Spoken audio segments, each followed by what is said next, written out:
kusoo dhawaada videogan cusub. waxaan uga hadlayaa arrin yar oo taagneyd maalmahan oo dadkoo dhan aad ula yaabeen. waa wax ka baxsan dhaqanka Soomaalinimada, dhaqanka insaaniyadnimada, dhaqanka islaamnimada, maca dhaqanka bani aadamka. waxaan oran karaa xataa waxaas inay ka baxsan yihiin dhaqanka xoolaha. maxaa yeelay xooluhu markii ay isticmaalaan ama jinsigooda iyo wixii baahidooda jinsiga ay isticmaalaan kama hadlaan ama anyway, arrintan waxay ku saabsan tahay laba qof oo isqabay oo reer ahaa oo ilmo isku dhalay oo haddii soo fariisteen social mediaha ka hadlaya qofka kale jirkiisa uu ka hadlayo.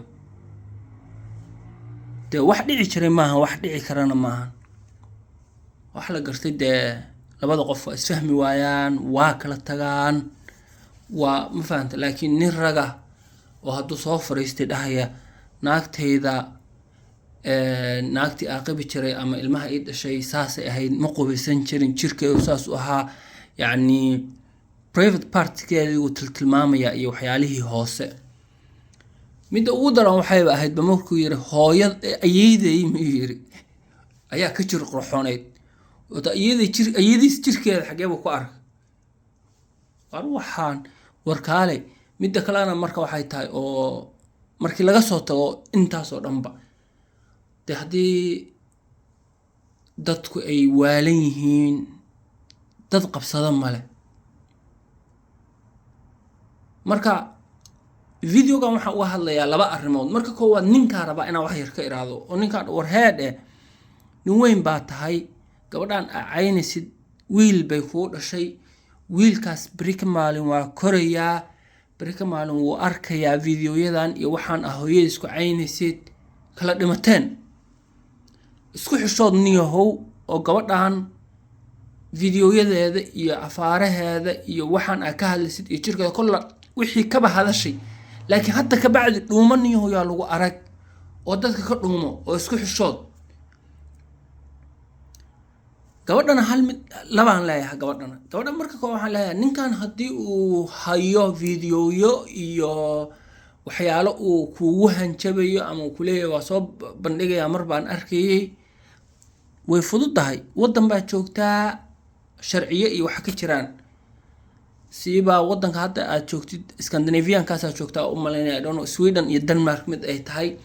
laakiin waxa weeye qadafka waxaa la dhaho oo ama xadgudubka qofka ama qofka loo hanjabo, siiba markii ay noqoto waxyaalahan sawiradiisa iyo videoyaha ka haya, waa dembi weyn ayay ka tahay. waxaa laga yaabaa 3 sano 5 sano xabsi ah inuu ku mutaysto haddii lagu helo. marka waxa ugu fudud aad samayn karto waxa weeye in aad gaarsiisid booliska arrinkan oo booliska aad la wadaagtid ninka noocaasa in uu saas kugu hanjabayo. haddii ay dhacdo hadhow marka waxaan uu kugu hanjabayo iyo cadeymo inaa heshid iyo maxkamad baa la aadaya, waa wax fudud weyn. midda labaad oo gabadha aan rabo inaan dhaho waxa weeye dee ninkii hadduu xumaaday oo uu jirkaagii iyo qofka ahayd iyo nadaafadaadii iyo waxyaalo aan laga hadli jirin uu ka hadlayo, uma baahnid inaad u jawaabtid asna. waxa kaaga muhiimsan kaaga ficneyd inaadan kaba soo hadlinba. maxaa yeelay waxa weeye dab karkaraya oo kale oo saliid lagu daray ayay noqotay xaaladiin, oo qofba qofkii kale u jawaabaya oo videoyadii laysu soo saaraya. marka horta isku xishooda oo waxa weeye waalid baa tihiin, dad waaweyn baa tihiin. maxaa dhalinyaradii yararka ahaa oo aan weli guursan oo reer yeelan oo qaangaarin waddankii jooga Soomaaliya ama jooga qurbaha markay arkaan dee waalidiin waaweyn oo dad 40 jira 50 jira oo saa u dhaqmaya, maxaa laga filayaa iyaga? dad waxay ahayd inay noqdaan dad lagu daydo dhaqanka wanaagsan.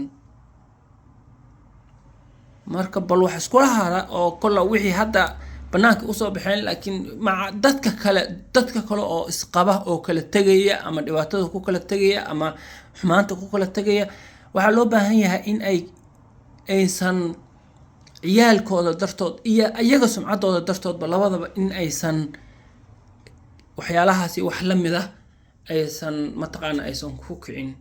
midda kale oo waxa weeye aan la yaabay waa waxay tahay ninka gabar uu qabay meher xalaal ku qabay hadana haduu meel soo fariistay 3 bilood baxaraan ku qabay ama kula seexanaya 3 bilood baxaraan kula seexanaya ma faan ba walaal gabar baan 3 bilood wax lagu faanamiya hadda ma ada is caynaysid ma soo waa faanasa waa isku xishoodniyo